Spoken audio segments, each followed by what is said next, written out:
Deuxième partie. Gilles Deleuze, Félix Guattari, qu'est-ce que la philosophie? Avec Nietzsche, peu de philosophes ont opéré avec des personnages conceptuels. Dionysos, Zarathustra, Christ, Socrate lui-même. Il ne renonce pas au concept, il a ancré d'immenses force, valeur, devenir, vie ou répulsif comme ressentiment, mauvaise conscience. Les personnages conceptuels sont des penseurs. Le personnage conceptuel et le plan d'immanence sont en présupposition réciproque. Tantôt le personnage semble précéder le plan et tantôt le suivre. Les plans sont innombrables. La philosophie présente trois éléments. Le plan pré-philosophique qu'elle doit tracer, l'immanence, le ou les personnages pro-philosophiques qu'elle doit inventer et faire vivre, les concepts, enfin, philosophiques qu'elle doit créer, la consistance. La dialectique a beau dépasser l'opinion vers le savoir, l'opinion perce. La philosophie reste une doxographie. Le concept est une solution. Les conditions du problème philosophique sont sur le plan d'immanence qu'il suppose et les inconnus du problème sont dans les personnages conceptuels qu'il mobilise. Bergson disait qu'un problème bien posé était un problème résolu. La critique implique de nouveaux concepts autant que la création la plus positive. Pour les philosophes, l'athéisme n'est pas un problème, la mort de Dieu non plus. Les problèmes ne commencent qu'ensuite, quand on a atteint à l'athéisme du concept. L'athéisme n'est pas un drame, mais la sérénité du philosophe est l'acquis de la philosophie. Il y a toujours un athéisme à extraire d'une religion. Le lien de la philosophie moderne avec le capitalisme est du même genre que celui de la philosophie antique avec la Grèce, la connexion d'un plan d'immanence absolue avec un milieu social relatif qui procède aussi par immanence. La philosophie porte à l'absolu la déterritorialisation relative du capital. Elle le fait passer sur le plan d'immanence comme mouvement à l'infini, proche de ce qu'Adorno nommait dialectique négative et l'école de Francfort désignait comme utopie. C'est l'utopie qui fait la jonction de la philosophie avec son époque, conjonction de la philosophie ou du concept avec le milieu présent. L'habitude est créatrice. Le philosophe doit devenir non-philosophe pour que la non-philosophie devienne la terre et le peuple de la philosophie. Le devenir est le concept même. Penser, c'est expérimenter, mais l'expérimentation, c'est toujours ce qui est en train de se faire, le nouveau, l'intéressant. La science, elle, n'a pas pour objet des concepts, mais des fonctions qui se présentent comme des propositions dans des systèmes discursifs. La science aborde le chaos en renonçant à l'infini pour gagner une référence capable d'actualiser. Gardant l'infini, la philosophie donne une consistance au virtuel par concept.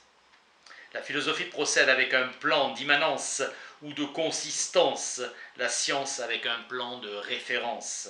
Le zéro absolu des températures est de moins 273 degrés, 15. La vitesse de la lumière, 299 796 km par seconde. La fonction en science détermine un état de chose, une chose ou un corps qui actualise le virtuel sur un plan de référence et dans un système de coordonnées. Le concept en philosophie exprime un événement qui donne au virtuel une consistance sur un plan d'immanence et dans une forme ordonnée. La logique est réductionniste, non par accident, mais par essence et nécessairement. En devenant propositionnel, le concept perd tous les caractères qu'il possédait comme concept philosophique. La science descend de la virtualité chaotique aux états de choses et corps qui l'actualisent. La philosophie n'a pas d'autre but que de devenir digne de l'événement. L'art est la seule chose au monde qui se conserve. Il se conserve en soi, bien qu'en fait il ne dure pas plus que son support et ses matériaux. La chose est devenue dès le début indépendante de son modèle, indépendante aussi du spectateur. Ce qui se conserve, la chose ou l'œuvre d'art, est un bloc de sensations, c'est-à-dire un composé de percepts et d'affects. L'œuvre d'art est un être de sensations et rien d'autre. Elle existe en soi. On peint, on sculpte, on compose, on écrit avec des sensations. On peint, on sculpte, on compose, on écrit des sensations. Toute la matière devient expressive. Le but de l'art, avec les moyens du matériau, c'est d'arracher le percept aux perceptions d'objets et aux états d'un sujet percevant. On appelle style, disait Giacometti, ces visions arrêtées dans le temps et l'espace. Il s'agit toujours de libérer la vie là où elle est prisonnière. Les artistes sont comme les philosophes, ils ont vu dans la vie quelque chose de trop grand pour quiconque, de trop grand pour eux, et qui a mis sur eux la marque discrète de la mort. L'art vit lui-même de ces zones d'indétermination dès que le matériau passe dans la sensation. Il faut que l'artiste crée les procédés et matériaux nécessaires à une si grande entreprise. L'artiste est montreur d'affect, inventeur d'affect, créateur d'affect, en rapport avec les percepts ou les visions qu'il nous donne. Ce n'est pas seulement dans son œuvre qu'il les crée, il nous les donne et nous fait devenir avec eux. L'art est le langage des sensations, qu'il passe par les mots, les couleurs, les sons ou les pierres. L'art n'a pas d'opinion.